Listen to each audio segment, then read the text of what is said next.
بسم الله الرحمن الرحيم. يا صباح الصحة والسعادة. النهاردة الأكلة الجبارة، الممبار والفشة والكرشة. معانا كيلو لحمة راس وكيلو كرشة وكيلو فشة وكيلو ممبار. طبعا الأكلة دي ناس كتير قوي بتنفر منها من ريحتها، ويمكن الريحة هي أكتر حاجة اللي بتخلي الواحد يتضايق منها. طب احنا نتغلب على الريحة دي ازاي؟ هنعملها بطريقة جميلة جدا. هنغير ميه السلق بتاعتها 3 مرات. يعني هنحط مثلا لحمه الراس في قلب الميه ونسيبها ربع ساعه على النار، ونرجع نصفيها في قلب الحوض في مصفى ونسيب عليها الميه، ونرجع تاني نحطها برضو في ميه نظيفه. ونفس الشيء بالنسبه للكرشه والفشه، يعني 3 مرات بالظبط. انا حاولت اختصر الفيديو شويه، بس واضح طبعا ان انا بحطها في الميه اكتر من مره. فانتي بتاخدي حاجتين في موضوع الميه ده: بتنزلي الدهون بتاعتها، وفي نفس الوقت بتضيعي الريحه.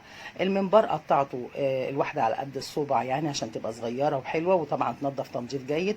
ومعايا رحمه الراس، ومعايا خلطه الممبار، وبعد كده الفشه والكرشه. بستخدم المقص مش بستخدم السكينه. المقص ده يعني يعتبر أداة مهمة جدا في تقطيعي للحاجات دي كلها. بقطعها بالشكل اللي انتوا شايفينه ده، مربعات مثلا بالنسبة للفشة، لا هي صغيرة ولا هي كبيرة.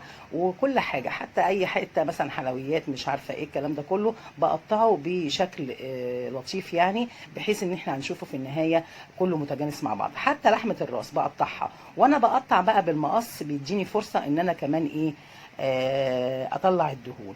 دخلت على الممبار عشان الدنيا ما تطولش مننا، وبدات احشي الممبار. هتحشيه ويبقى مش مليان قوي عشان ما يفرقعش، كلنا عارفين الكلام ده.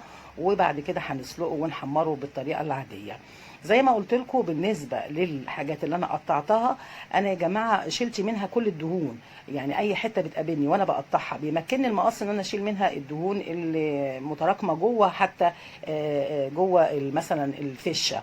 فهتشوفوا الدهون ده كلها، دي الحاجات كلها بعد ما اتقطعت كلها وحدات واحده كده، هو زي ما انتوا شايفين شكلها لطيف وجميل. وده الدهون اللي طلعتها منها، فبقت اكله ريحتها حلوه من الغليه اللي انا غليتها كتير، ودخلت في سوا حوالي 75%. وده الممبار بعد ما حشيناه.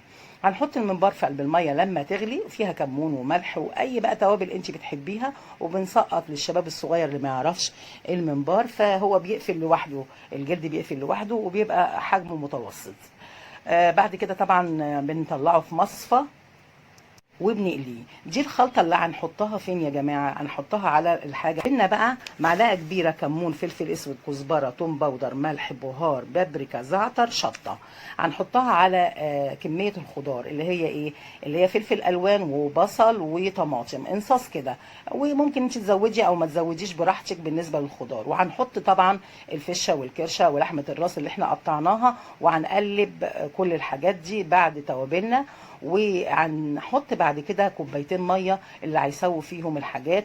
ولما تشرب الميه هعتبرها استوت، لان هي طبعا زي ما اتفقنا هي مستويه 3/4 سوا من 3 مرات تغيير الميه. الحاجه دي مهمه جدا، وبسيب عليها الميه النظيفه بتاعه الحنفيه، فبتطرد كل الروايح، فبتاكلي اكله مختلفه تماما.